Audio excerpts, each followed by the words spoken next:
So this is Jordan Gray from Half Lit and Dope Living TV. Yo, this is Tony Terry, and you're watching Dope Living TV. Hey, what's up, y'all? This is your boy Jason Weaver, and whenever I'm back home in the Chi, I'm checking out Dope Living TV. What's up? We watching Dope Living TV. What you watching? Yeah, welcome to Dope Living TV. Dope Living TV. Dope Living TV. We got it all. Come and see. Yeah. Let's see. Dope Living TV. Dope Living TV. Yeah. Check us out. Come and see.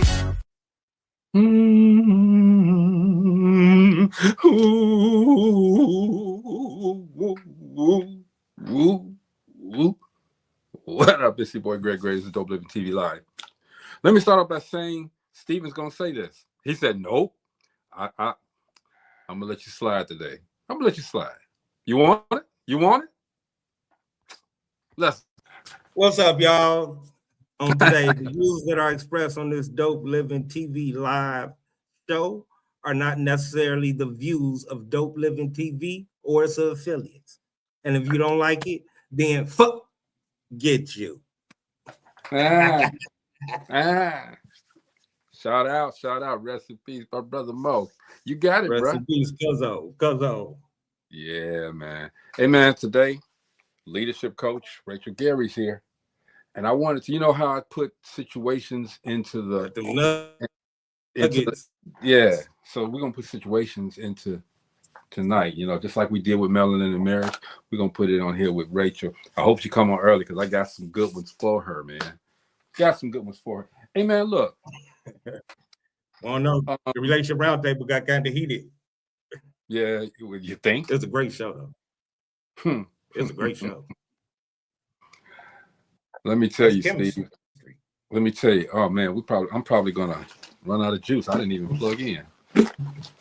So while I'm doing that, but you know what? Again, man, I need to explain that because I did get some people to ask me. Some people asked. They said, "Is Steve mad at him?"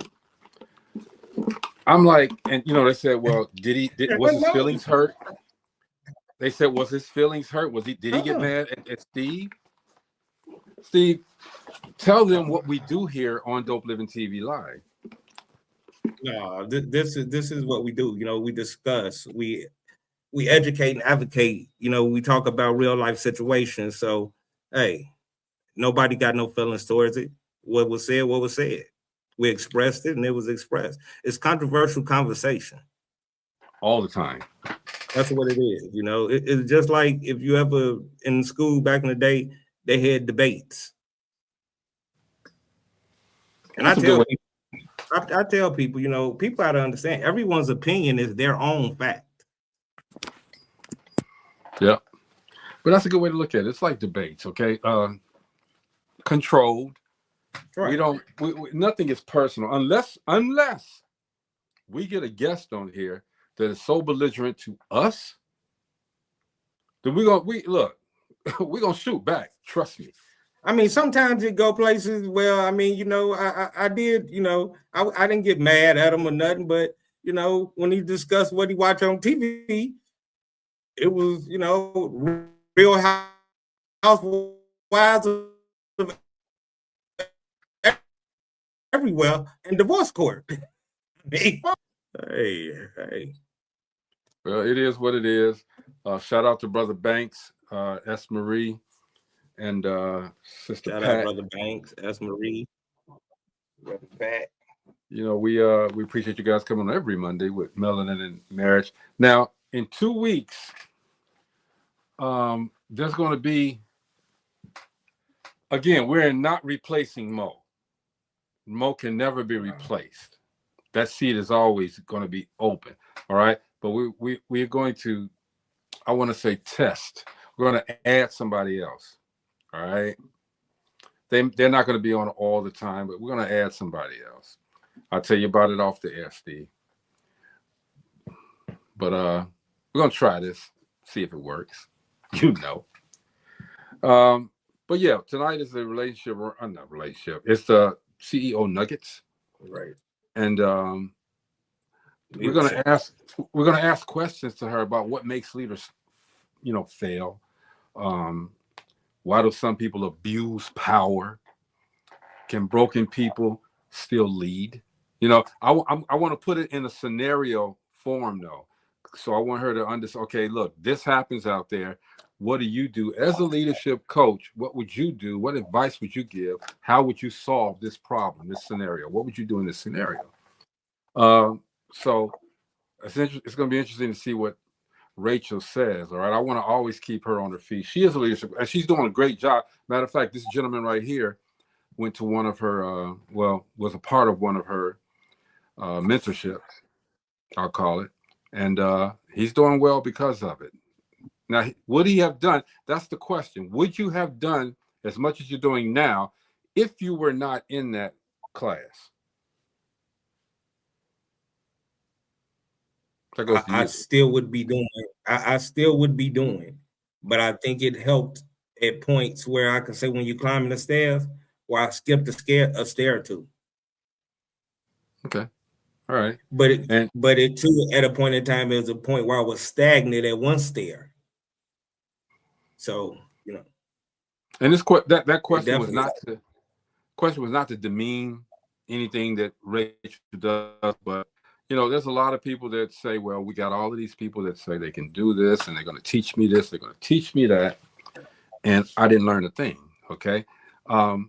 Rachel's been proven. She's been tried and she's been tested. So yes, she can do what she talks about. Some people said, how much of that is AI? How much of that is Chat GPT? All right.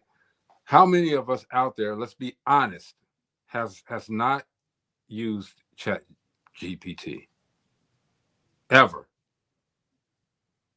Have you? Well, I'll tell you this. I'll just say this real quick. When I did the leadership, we were the first season, like I said, the pilot season. I don't think it was AI. Definitely not. And I feel it helps. And it's not what can she do for you, it's what she can open, is how can she open it up in you to do it for yourself. Exactly. And I think that's more of what it is. And you're right, man. I mean, too many people depend on or expect miraculous results from these things. Okay. If it happens, that's fine. Okay. But the leader, the mentor, is there to encourage you and to show you a different route, a different way to do something. You can't go there and say, well, hey, I'm going in there and they're going to transform everything and my business is going to flourish. Okay. It takes work on your part as well. Yes. Rachel can give you everything, and people like Rachel, I should say, can give you everything, all the tools mentally, the mental tools that you need to get your business running correctly. But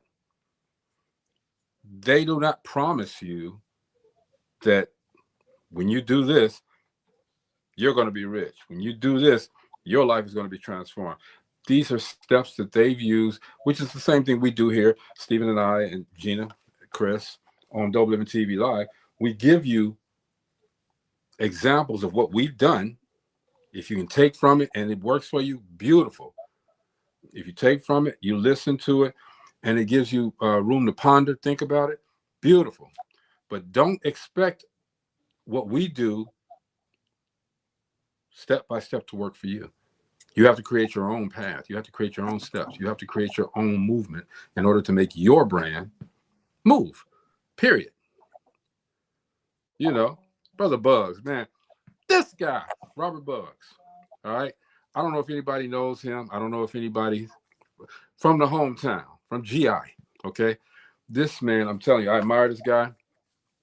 He's not afraid. Let's put it like that. He is not afraid to speak his mind and to fight a cause. Like you, Steve. He is not afraid to say what's on his mind. He is not afraid to tell people, hey, man, look, that's not right. And all the while he's doing that, people are castigating him. People are saying bad things about him. But does that bother him? He keeps going. Robert Bugg's been around a long time. He's held public office. He still does things for our fair city of Gary, Indiana, where we're both from, Steve. So shout out to you, brother Bugs. Shout out to you, man. When I see you, man, we're gonna talk. We're definitely gonna talk, brother. All right. And like I said, I've seen this guy before, man. When I first met him personally, it was like my first interview that I ever did on 925 Music Video. I was in awe. You know, I was like, that's Robert Bugs. So, you know, that's how important I think he is to the community. You know what I'm saying? So shout out to you, bro. You are that guy. Rachel, where you at? I'm anxious for Rachel to come through. I'm so anxious for Rachel to come through. Well, you know what? I'm gonna give you one of these scenarios. Wait, I got something to say real quick. Man, the Knicks are going to the championship. Who cares? Yeah. Hey. It ain't about who cares. Man, you know, Michael Jordan hurt their feelings so bad so many years. Man, they ain't been there in a long time. Yeah, they haven't been there in a long time. And, you know, shout out to the Knicks. But who do you think? Well, Oklahoma. We ain't gonna even talk about it. Yeah, San Antonio doing their thing, okay. But I ain't even saying San Antonio. I'm saying right now. It's the Knicks are playing great basketball. The Knicks are, but I don't think the Knicks can beat either one of those teams, bro. Hey, Bobby. What's going on, Bob? That hurt. The Knicks been beating everybody 30. They've been beating everybody by 30 points. I mean, they ain't lost since game 3 of the first since Atlanta. But they can't beat Oklahoma City. Yes, sir, Mr. Bugs. OKC will beat them too. Long as they healthy. But if both of them boys is still out, it's gonna be hard. I don't know. Not at all. Not at all. New York is not on that. Look, shout out to New York Knicks. They made it to the finals. That's beautiful. Say that again. I say that hamstring on that boy keep hurting. Dude, okay. And he ain't played. And then his backup out. One man does not make the team. Two men. No. Did you hear what I said? The backup is out. Jalen Williams and his backup is out. I mean, it's like, come on. Okay, who are we talking about? Oklahoma? Yeah, for OKC. Okay, so what's wrong with Shy? Gil, whatever his name is. The star of the team. With who? What's his name? His numbers all down right now. They down right now. His numbers all down right now. Mm-hmm. And what down? They down. Like Jamie Foxx and the boy Jets. Hey, we gonna see though. Hey, I don't care. I just want to see this series. It ain't my team. Hey, shout out to Mr. Brunson. I'm glad he's where he needs to be right now. He's in he's in the finals. New York, good job, okay? But they ain't been to the finals in 27 years. Yeah, and they probably gonna be another 27 before they get back, okay? Oklahoma City they're not gonna lose. All right. They're not gonna lose this. They're not gonna lose this tournament that they're in right now. This is basically over. They're gonna play. If they losing tonight, are they playing tonight? If they losing tonight, or they gonna win, or what? I don't know. They playing tonight. Are they playing tonight? Is game 6. Okay. Oh yeah, they done. So yeah, they playing. It's over tonight. But it's in San Antonio. It's over tonight. It's over. It's over tonight. Yeah. Okay. And then New York gonna get that ass whooping Wednesday. You want to put your $10 on it? No, I ain't putting no money on it, man. I'm waiting on the interest. I'm waiting on the. You waiting on Netflix? I'm just waiting on the growth. You waiting on that? I ain't even. I ain't even said that. It's coming. It's coming. Hey, Brother Bugs said the game just started. So, Brother Bugs, while we doing the show, because we ain't narrate. Yeah, just pop in, man, every now and then and say, hey, the score is this, the score is that. So we can go ahead and get San Antonio out. Congratulations, Wembayama. You did your thing. Another year, man. Great. 7'30". Yeah, you good, bro. You good. Hey, I mean, he got to stop shooting all them shots and play like he's 7'5". Hey, I was talking about that to somebody today, man. Who grows 7'5"? That's odd, bro. They got a guy somewhere, and I forgot I seen that. I gotta find out where he's almost 7'9", right? 7'8". No, it's one. The boy at Florida 7'9", but it's one that's real tall like that. They got like Wembayama skills, almost 8 feet. They say it gotta be hard. It gotta be hard to balance yourself being that tall. But Wembayama, I'm sorry, that dude can play some ball. I mean, he can play some ball. I mean, just think though, the boy playing on OKC 7'3". Let's not act like he's small. I know, but man, dog. Wow. They've been playing against each other since they was 15 years old. Well, they're not much older than that right now. But yeah, I'm just saying. But that's how long they've been playing against each other. I think it's a 2-year difference. One, Wembayama 22, Chet 24.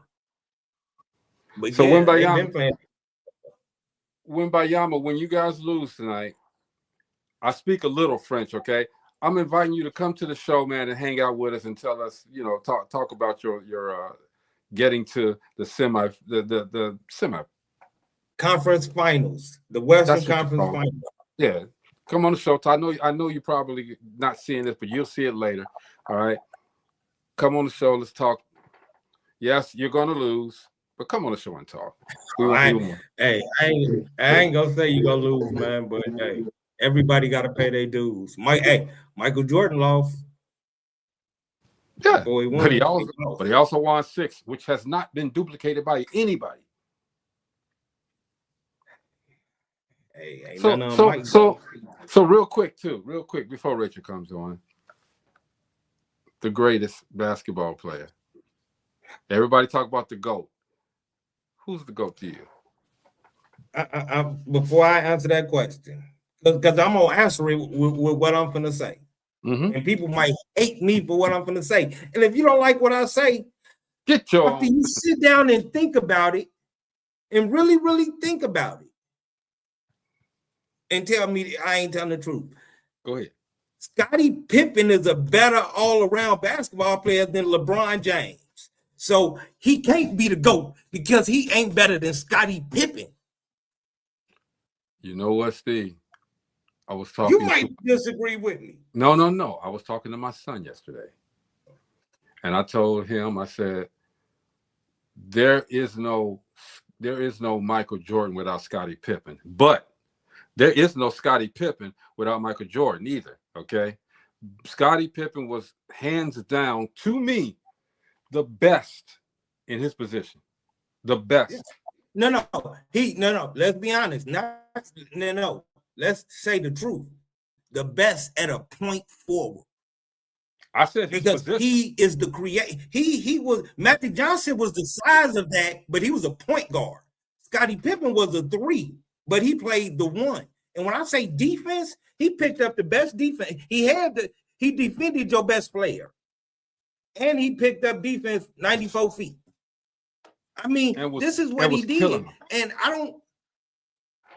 And was killing them, man. Killing them. So I mean, he. And this was. Killing them. They just don't know. This, Steve, was before the flops. Okay, they didn't flop back then. They took that contact. Man, you know what?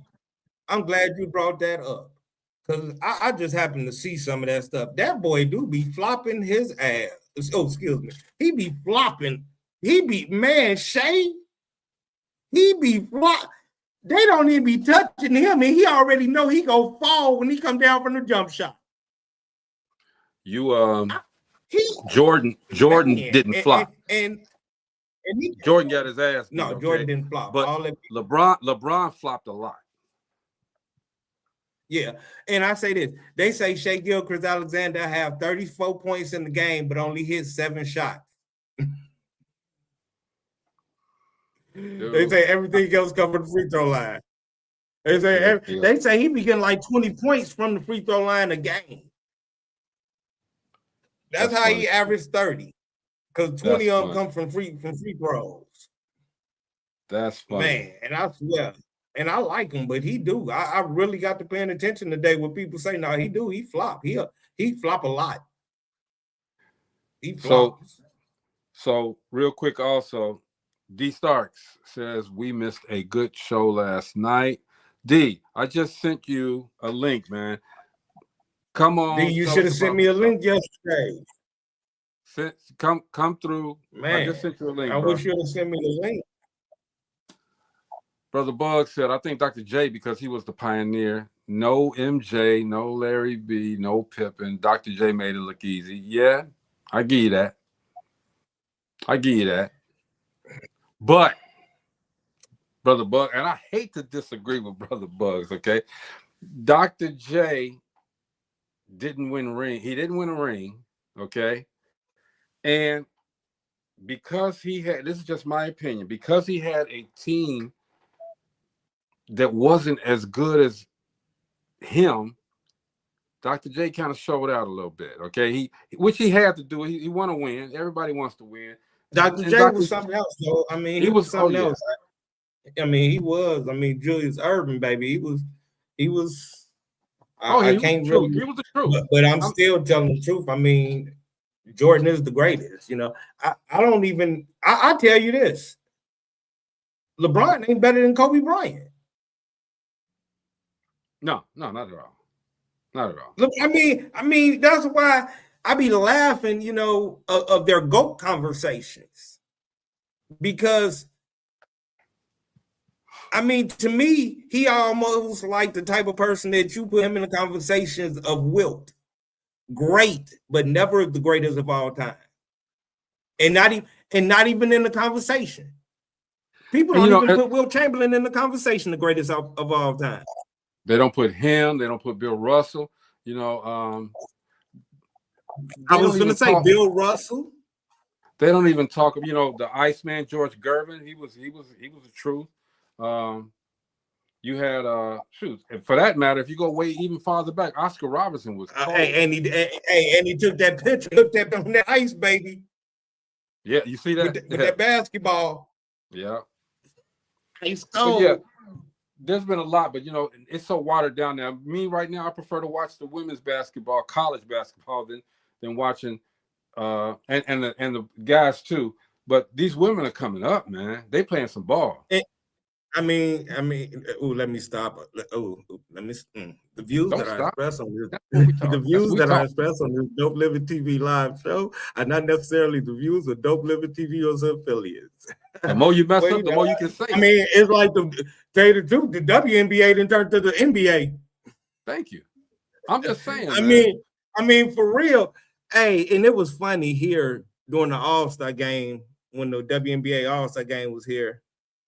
Some of the women, men, or however the shims, hims, dems, I don't know what pronouns y'all want to be.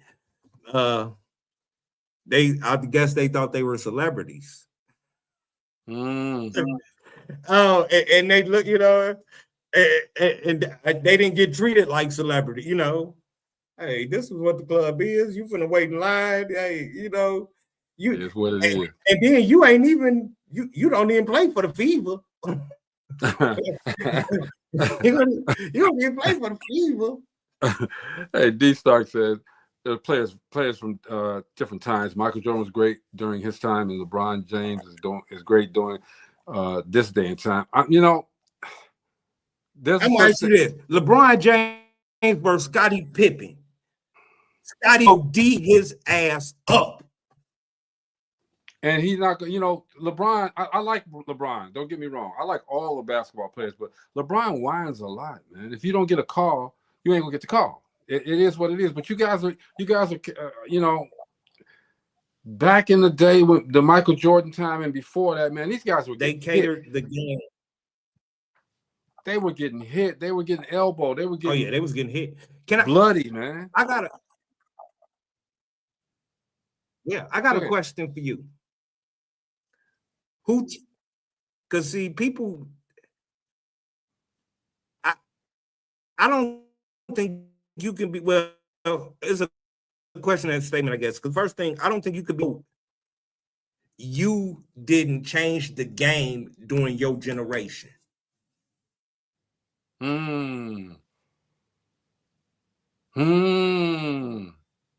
can you be the GOAT and you didn't change the game during your generation? Steph Curry did that. Yes, Steph Curry. Hey, He Bobby changed said the game. Bobby said last night Dope Living show was epic. It was something else. It wasn't last night. It was the night before last. Last night I messed up. I wasn't ready. My bad. Night before last. But yeah, changing the game. But Brother Banks, man, I hope you had no hard feelings, Brother Banks, man. Nothing but love. But hey, it is what it is, you know. Bro Banks got thick skin. He good. He's good. He's good. But yeah, man. Glad we got on that basketball conversation too, man, because here at Dope Living TV, like we talk about everything. I don't care if it's like fungus toenails. But the ring we talk on your about toe. everything. Bro Bug said if whining was wine, LeBron would be an alcoholic on steroids. For real. For real. If whining was wine, he'd have already OD'd. You have to call a designated driver for him, man. That's crazy, man. He'd have drunk his liver up. It's ridiculous. Hey, man. Look, let me. I like to bring Rachel in correctly, so she's there. So Rachel, hear how I admire this woman. Check this out. Our guest tonight is the leadership coach, Rachel Gary. She helps people navigate influence, accountability, discipline, vision, and the hard truths that most leaders avoid. Now, because everybody wants the title, but nobody can carry the weight. I made that up. No, everybody wants the title, but nobody can carry the weight. So we're going to ask Rachel Gary, the leadership coach, a series of questions. I want to put her in scenario, like I said, okay? Put her in some scenarios so that she can answer these questions. And let's see how much of a leadership coach she really is. Are we creating true leaders anymore, or we just creating polished performers with followers? It's a social media question, okay? But anyway, you ready, Rachel? I don't see her in the chair no more. Were you ready? I'm gonna let her come on when she come on, okay? She got the back. Look at that. She got the entrepreneur background. Let them know. She got it ready. Yo, got it going. I'm about to give me a back. Yeah, this is boring right here. I'm gonna get one that's gonna run the entire show, man, and I'm gonna put it on the. All right, I am back, CEOs. What's happening? What's happening? That's National Black Radio Hall of Fame. We here. We here. What's up, we working on it. We here. How are we today? And we ain't playing, okay, Rachel.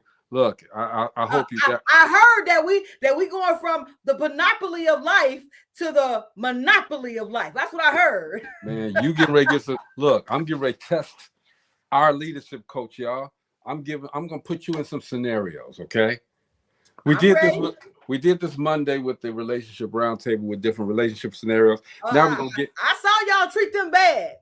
You didn't see y'all treat them bad. You didn't see y'all treat them bad. Okay? I didn't do nothing. Wasn't me.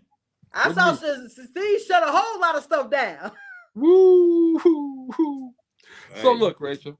First of all, Yes, thank you for coming to the show, giving us that insight, giving us these CEO nuggets. We're a little hungry. All right, so here's the first scene. You are leading a team, and your most talented person is toxic. Do you keep them because they produce results, or do you get rid of them to protect the culture? You know what, Greg? That is an awesome question. Okay. You said you didn't come to play today. You came. I ain't coming to play today. Let's go. Okay, so I'm going to answer that question honestly. I used to be that toxic person. Let's start there. I used to be that toxic person, and many corporations kept me on when I wasn't ready to be a leader.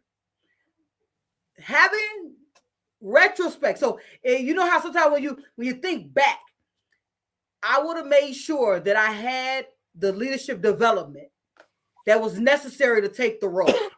When I first was promoted into a role, I was not ready. So would I keep a person on my team that is toxic? First off, I would set them up for success in the beginning, because if you're watching successfully with what they're doing, you're not just looking at the work that they produce. You're looking at how they interact with other individuals. Because when you're promoting a person into leadership, you're expecting them to lead a team.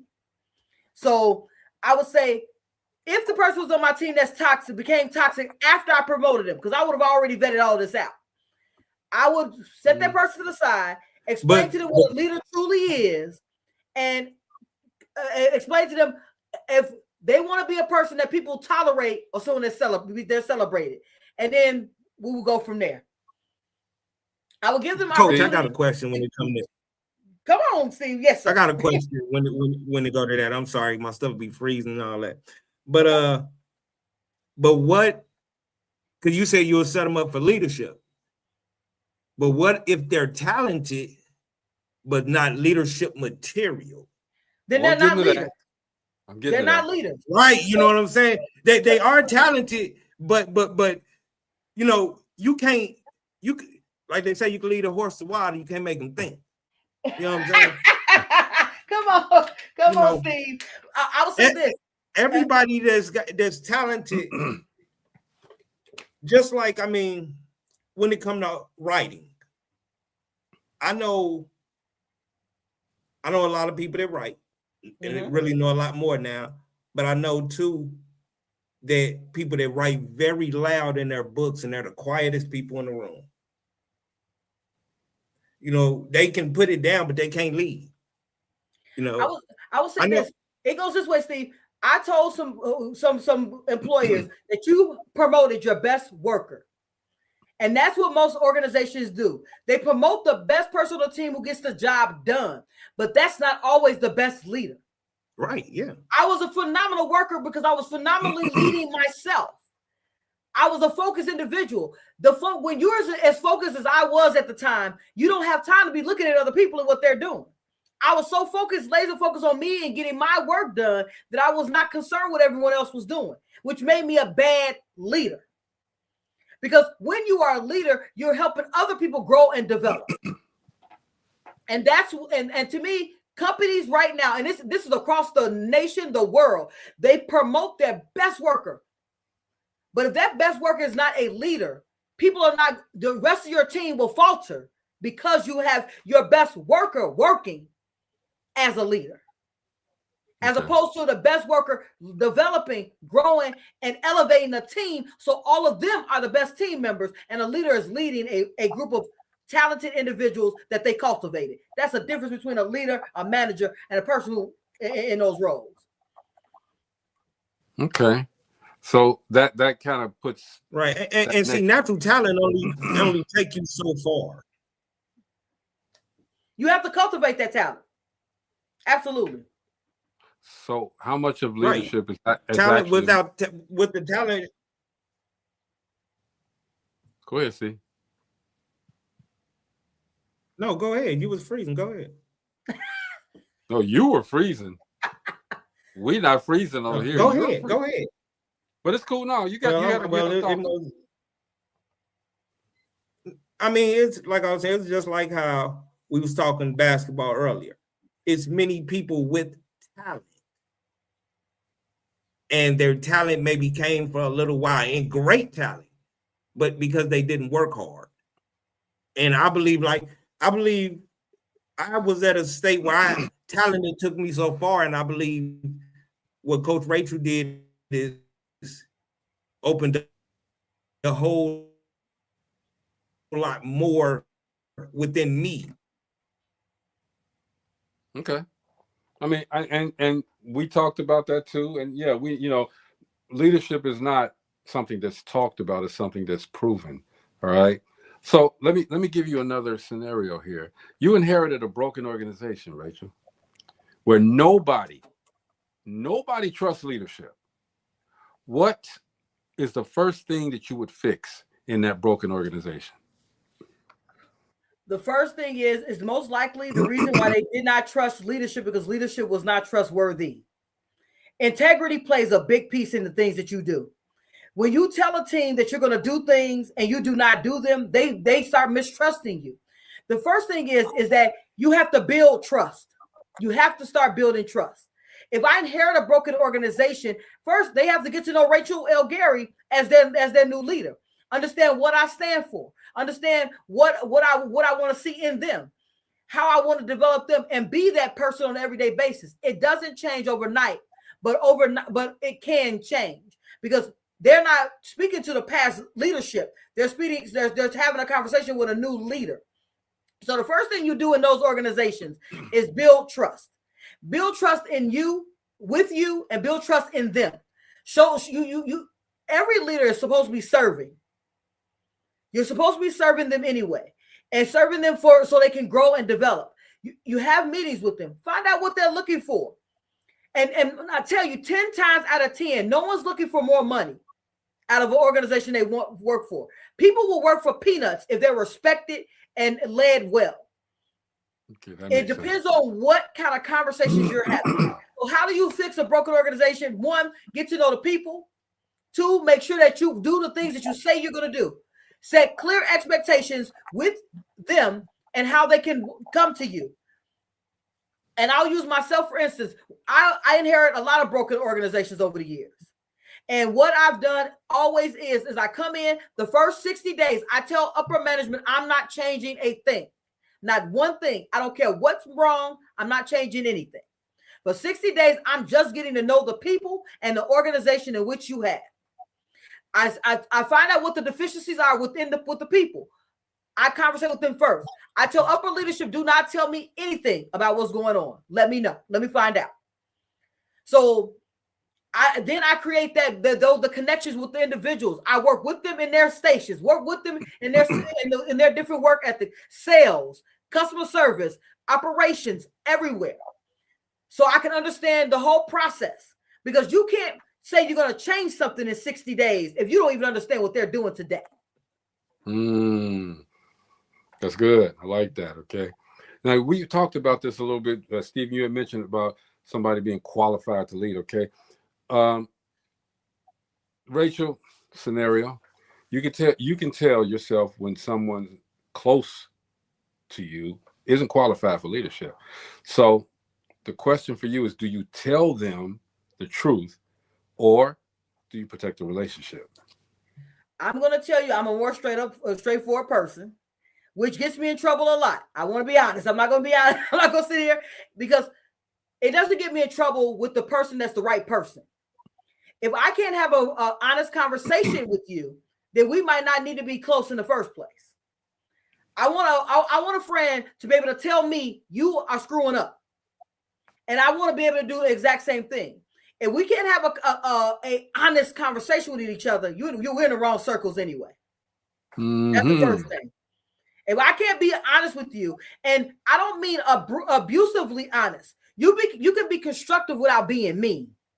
You can be straightforward without being insensitive.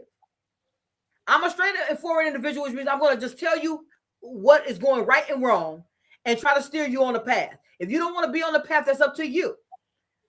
My mentees get the same conversation, because I'm going to help you if you're willing, if you're ready to be helped. But if you don't want the help, I'm not forcing the help upon you. Okay. Steve, you got something to say? No. Go. So, Rachel, I found this in all of some of the jobs I work at and in business. Okay, why do some people need power to feel valuable? Those are things I talk about these in my course. I'm a brag. I got a shameless plug. Hashtag poverty to six figures. Chapter number 1: the 4 pillars of self-esteem, self-awareness, self-care, self-discipline. The reason why you need to be in power is because your self-esteem is low. And one more time, this is not talking trash about anybody. Society has conditioned us to feel less about ourselves. When you feel when there's a power play, that means something is deficient in you. So if something is deficient in you, we need to fix the things that are deficient in you so you can be able to feel that you are adequate in the skin that you're in. You only want power because you don't have power over you. So we have to start with the power over you. And then you can have you won't want power over anything else because you are already in power to be the best version of you and show up as the person that you naturally are and just use those talents to do the best things. Power is a struggle of internal negativity and energies of things that you have not corrected within you. So do you think leaders owe people transparency, or do they owe people results? Leaders owe the company results. I want to say that again. Leaders owe the company results. They owe the team structure and discipline so they can be able to produce the results that are needed for their positions. And I want people who are employees to hear this. I want you to hear it. People do not hire you just to get your check. They hire because they need a valuable individual in the role in which you in. People, when someone says your role is dispensable, it doesn't matter. We can train anybody to do that. That is something they've been conditioned to think. I don't care if the job seems mindless. There's some people that do it so well that they'll make other people seem as if that it's a different standard. But it goes to, are you sufficiently going to work to learn to do the job so you can grow and develop you, even if that's not the job you want? You want to be the extraordinary person you are for you. It's not for the company you work for. It's for you. How you show up for anything is how you show up for everything.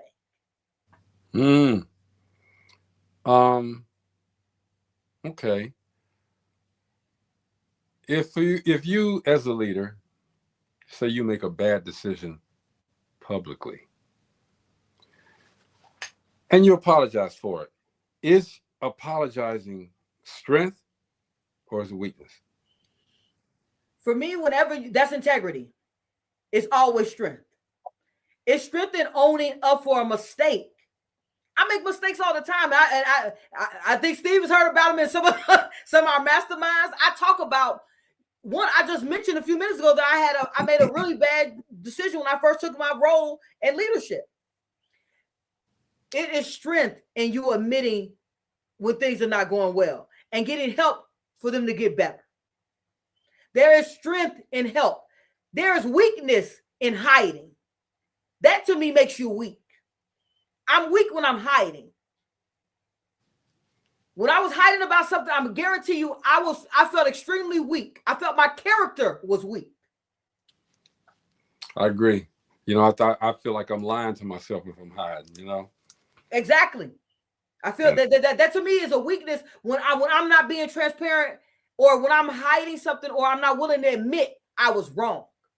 Yeah. So I'm a full believer in being transparent when you're wrong and building your integrity to be right again. Okay. So if there was a choice between loyalty and competence, if they're in conflict, which one matters more to you? It depends. So one more time, CEOs, I want y'all to hear. I'm coming. I gotta say this. Because I've been in leadership so long, it's gonna sound wrong, but it's right. Competency has got to be number one. Because if you're incompetent at the things that you're doing, I'm not being loyal to you. So to me, my job would be in leadership to help you be competent at what you're doing. That's my loyalty to you, helping you grow. I think to me, it has to be competent, because if I have you in a position that is not a correct fit for you, and I'm not helping, that means I'm not helping you be successful. So I'm always going to go be incompetent, and my loyalty lies with helping you grow into your competency. You agree with that, Steve? But what if they're not loyal? You don't feel like the person that's loyal, you can teach the job? Absolutely. That's what I'm saying. I will teach the loyal person how to be competent, but competency is my goal. Yeah. Okay. I get that. So, but how you feel, Greg? Because wait, hold on. Y'all ain't gonna ask me all these questions. How did you feel about that question? Because you felt you might feel something different. What do you think? I think competency is the key. Because we can't be leaders if we don't know what we're talking about.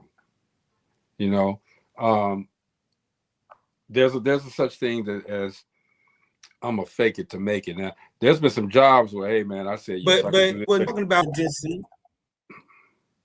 Pardon me?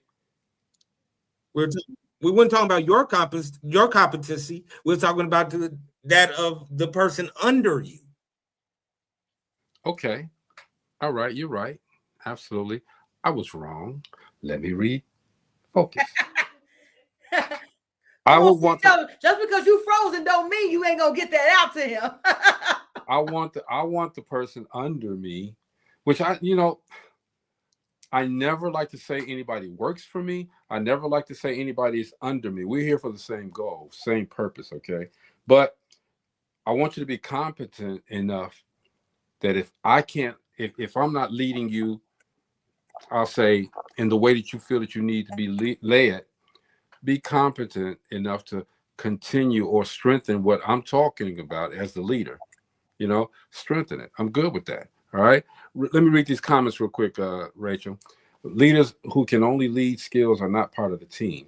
The team will usually have an internal leader that actually manages the team's production. What do you think about this? Brother Bug says, politicians do it all the time about what they're going to do and never done it before. Yep.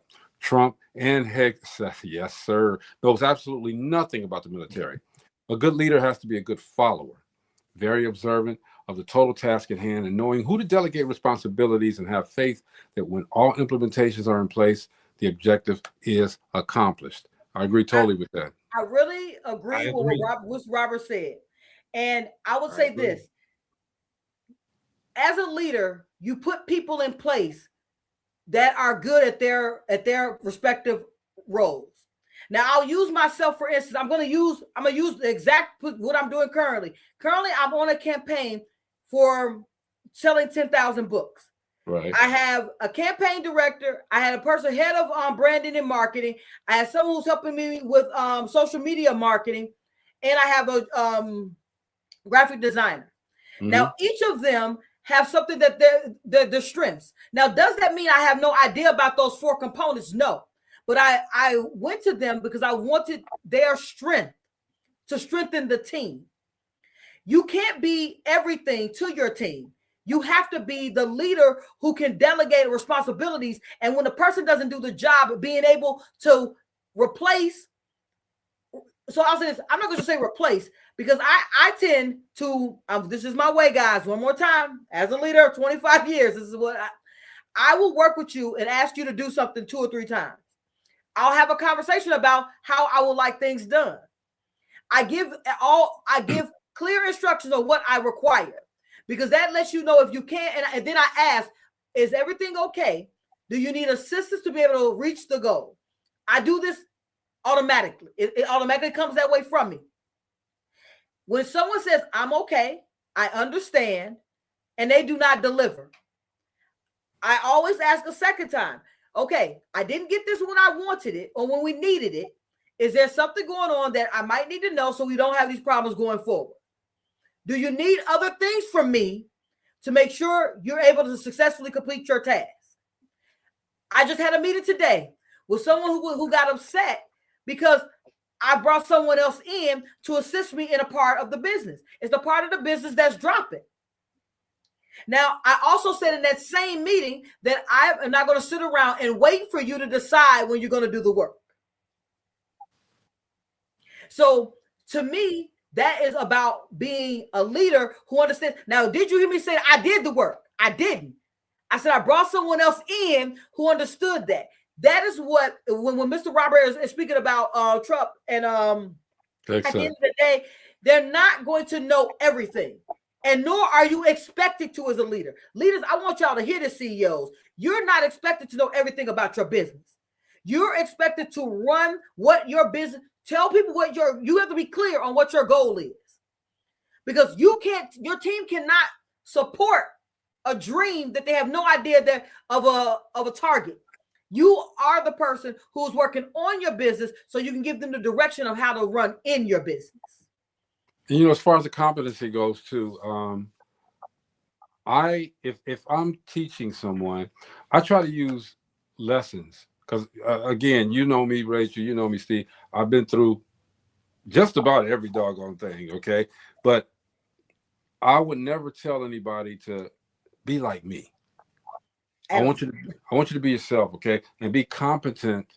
Understand what you're doing when you're working with me. And that's what I always say, not working for me. When you're working with me, every day is a learning experience, all right? Whether I'm around or whether I'm not. Every day is a learning experience because once you get into this field that we are in, the entertainment, the mentorship, the leadership, it's a strange ball game. You know what I mean? It's a really strange ball game. And to be able to navigate through this and be successful at it, believe me, if you're not competent, you're going to fail. You know, and that's just keeping it 100. So what I do with a lot of people is just I give them that positive affirmation, all right, and let them know that, hey, if you don't know your worth, nobody else is going to give you what you are valued at. So you could be worth $1 million, all right, but if you don't understand that you're worth $1 million, competent enough to understand that, then somebody's going to offer you $100,000 and you're going to take it. And Rachel, you know me, I ain't taking 100. If I know I can get 5, I ain't taking 100. I'm not. I mean, you're going to give me what I asked for. You're going to give me what I asked for. That's how I always think. Okay, I'm never going to undervalue me and what I do. I got another question for you though. Period. Why do some leaders? I'm not saying you, but a lot of leaders, they become less compassionate as they become more successful. I'm going to say I might have been one of those leaders who did as well. And I'll tell you, I'm going to give it from two sides.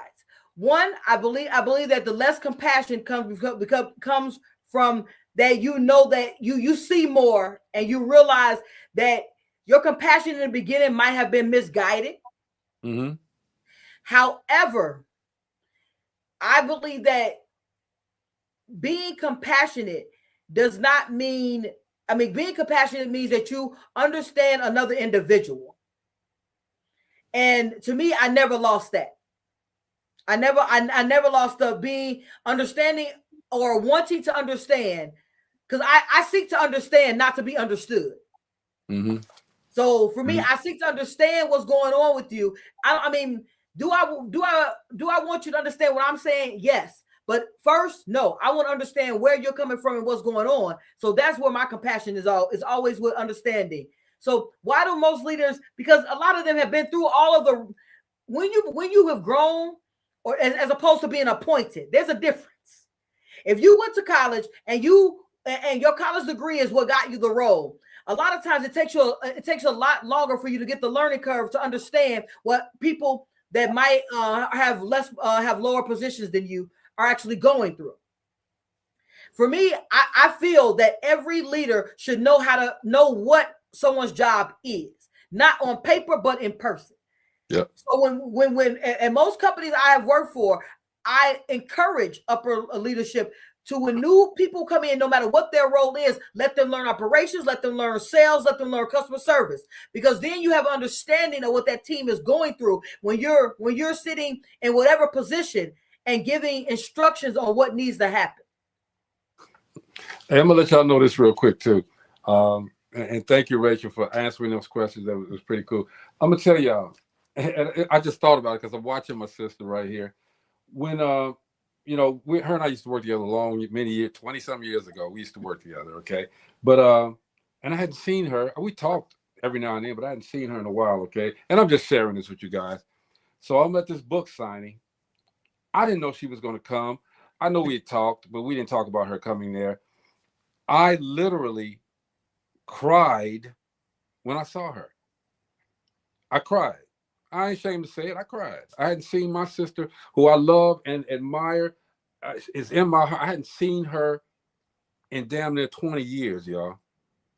So I cried. It was a shock to me. I cried. And I say that to say that, hey, man, you know, people are brought into your life for a reason, all right? Absolutely. And we got a lot of people out here that's dismissing a lot of good people. I mean, I understand you got to sift it out of your life, but people are dismissing good people in their lives because they haven't seen them in a while. You know, absolutely. Man, look, it picked up right there. Okay, look, Rachel, I love boy, and I see her every Thursday now. Okay, she don't know that I orchestrated this so I could see my sister. I could see, but actually, she said, "Greg, let's do this." All right, and I was like, "Cool, let's do it." Okay, every Thursday. All right, Rachel, we got to get out of here. Okay? I just want to share that story with y'all because I love this woman. I say this, ditto. And it's funny, even when Steve and I first saw each other, now we were in a mastermind every week. We talked every week. But when I saw him in person, I had to give him a hug because it's different when you see people online as opposed to when you see them in person. Yep. Steve I want y'all to know he is super suave in person. I want y'all to see that and hear that in person. That's right the cleanest fella, man. Ooh, Steve is super suave. But I mean, me and Greg, we talked now, even though we hadn't seen each other, we talked all the time. Yep. But when I didn't even know he was going to be there. And it was very, very touching to see him. I cried, y'all. I ain't gonna lie. I feel like crying now. But anyway, Rachel, take us out of here. So I want to make sure that I want to share with you guys about what y'all see behind me, the 5-day challenge. I know that you guys know that I do coaching and leadership and mentorship. However, this challenge is different.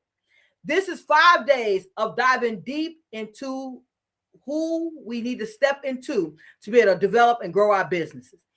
Right now, we're at a pinnacle time in the world. We need to, not only learn how to make money, but learn how to be really good at what we are destined to do. I'm going in July. I'm going to be doing something totally different that is going to offer something different, something that's going to be a little more elevated. I'm going to talk to you guys about that like closer in the middle of June. But the 5-day challenge is free 5 days. It will start on the 2nd week of June. Be locked in from the 8th to the 12th. We will be doing a 5-day challenge. We'll be going through clarity, going through structure, going through leadership, going through internal things that we need to get past so we can grow and develop and be the next level leaders that we need to be. Always being focused on being the best version of you. So I dropped the link in the chat for you guys to go ahead and sign up. As I said, it is absolutely free. There'll be no pitching for you guys to do anything else. You guys know what I do already. The other things that I offer. This is really about laying the foundations so we can build the businesses that we are necessary for the next era. I want us to stop saying the wealthy get richer and the poor get poorer. The second that we say poorer, that means that we believe we're poor. You're internalizing being without money. So we have to reprogram the things we say to ourselves so we can elevate and grow ourselves. To be up, out, and moving to the greatness that we all know lies within who? You. See y'all next week right here on Dope Living TV with the National Black Radio Hall of Fame inductees and one with papers on the way. Y'all stay locked in right here every single Thursday for CEO Nuggets. And I was trying to roll the thing, but now everything is frozen on here. Steve, what you got, man? Man, great show today. Thank you for them CEO Nuggets and telling the leaders and the people. It's just like this. We got a world of CEOs. We also got to have employees. So we need people to lead people, so we have to consistent. What did I say last time, Coach? Was it consistent discipline within yourself? Absolutely. But hey, check me out in Melanin and Marriage. I'm a contributing writer. Go to Epilepsy Enlightenment, Seizure Support Group on Facebook. Hey, and God is love, love is God. Okay, I got to do something real quick, y'all, because I can't even close the show. Okay, so bear with y'all. Talk for a second. Say something. Hey, we always got something to talk about, especially about Steve and Epilepsy Enlightenment. I mean, it's too. And remember, I want to do something too with you over in Illinois, because like we said, we producing basketball players, but we ain't in the school producing agents. That's something that we got to look into getting the person to do that, Steve, for real. Have you got some people in mind? Yeah. I got a couple of people that I was talking to, but I'm trying. I think that a good person would be like Louis Shine, Coco Bailey. Louis Shine, that's the basketball dude, right? Right, Louis Shine. He's been behind the scenes. He's also been a player. He understands the numbers. He owns his own league. I think that he would be a great person to bring that to fruition. Coco Bailey, she also owns her own basketball league. And she will be coming to the BHC network. Guys, get locked in. She'll be on the CEO State of Mind channel coming very soon.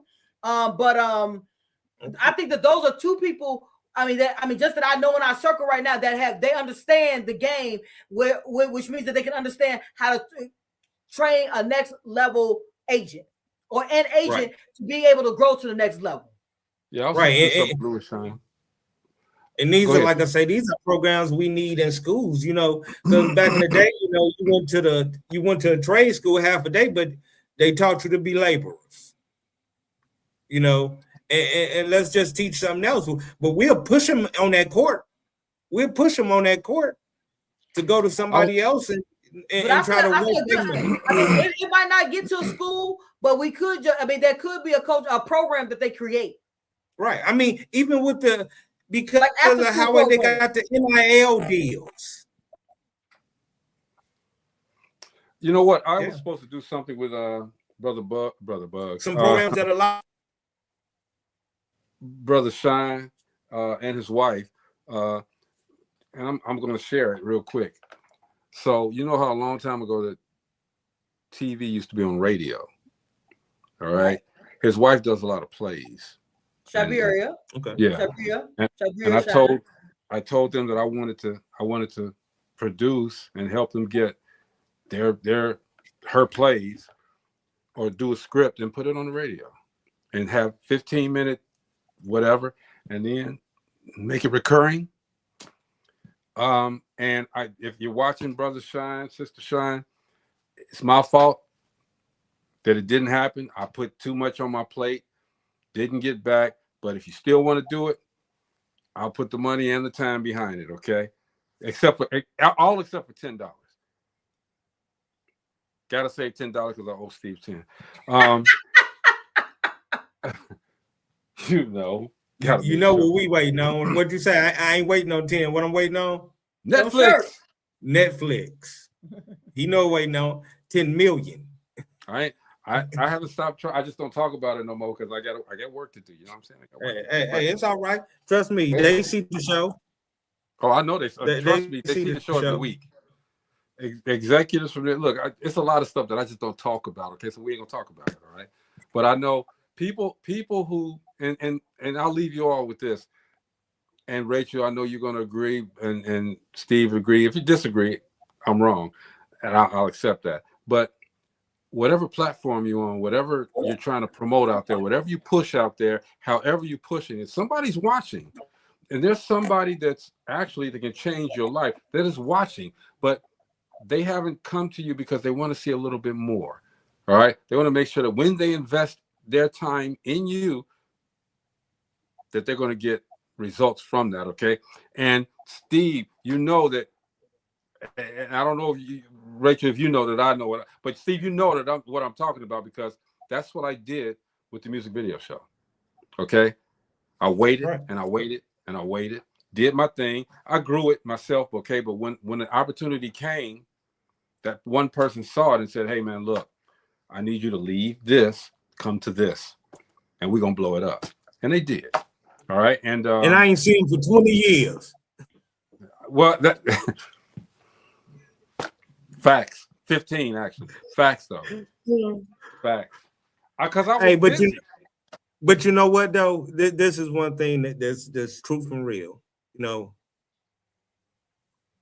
Jesus is the reason. And once we realize that he is the reason, and we plant that seed of that in our foundation, that's when he designates our season. And I'm gonna tell you, and that's what good. it is. Don't forget your closing line. See, God is love, love is God. Gotta say it, man. You have to continue. You gotta be on that, all right? You never know. Joel Osteen or whoever the dude is, he might be seeing you and might say, hey, Steve, I want you to come to the tabernacle, wherever he at, that big old stage he got, and come through and do that. But you know, Rachel, you continuously help people navigate influence. You continue to hold people accountable to their position in life, okay? You continuously teach people discipline and vision. And these are things that a lot of these leaders avoid. You make them accountable, okay? And we appreciate you coming through every Thursday doing just that. Man, look, it is time for us to go. Put a lock on that, all right? Hey, what's going on, Danita Bohannon? I want my daddy's records. Anyway, I had to throw her up there. Anyway. All right, Gina, she'll be back next week. And week after next, got somebody coming on that's going to sit in with us occasionally, give their opinions, give their comments. They're a bit more fiery than Steve sometimes, and then sometimes they're just as quiet as Gina. So nobody's taking my brother's place. Nobody. All right? But we do have to continuously move and continuously grow. All right? So that's what we're doing. This is Dope Living TV. Bro, Bugs, real quick, what's the score, man? You're supposed to be giving me the score. What's the score, bro? Because, see, Rachel, Steve is Antonio up. Steve is under the impression. San Antonio up. I'm watching the game. They up? Oh, San Antonio. I'm watching the game. They up for the moment. I'm gonna tell you this: I have not seen any sports game in 3 years. And you don't plan on it, right? Nope. And I'm avid football fan, avid tennis fan, avid basketball fan, but it don't fit into the picture of the next level leader that I'm stepping into. Not right now. Yeah, one day I'm gonna tell you about that tennis thing. Okay, there's something big happening in Atlanta right now that's going to be done next fall. Huge. I'm telling you, it's huge. Trying to be part of it. Y'all stay on 30-22 San Antonio. Oh, that ain't nothing. Thank you, Brother Bugs. Appreciate you, man. When I come through, man, I'm gonna hit you up. I want to see you. I want to talk to you. Take you to lunch, man. Y'all stay on till I close out, okay? I'll tell y'all something. Anyway, it's Dope Living TV Live, man. Y'all have a fantastic weekend. We will see you guys on Monday with the Relationship Roundtable. Trust me, it's gonna be something else. All right, peace. I said peace. Peace. No, we gone. Whether in the house or outside, you know that we gon' do it. Make a wrong decision, turn around and still get through it. When you say the name, you know it's us and what we doing. So turn it on and let the bass get booming. Hey, yeah. Dope Living TV. Dope Living TV. Dope Living TV. Dope Living TV. Yeah. We got it all. Come and see. Yeah. Dope Living TV. Oh.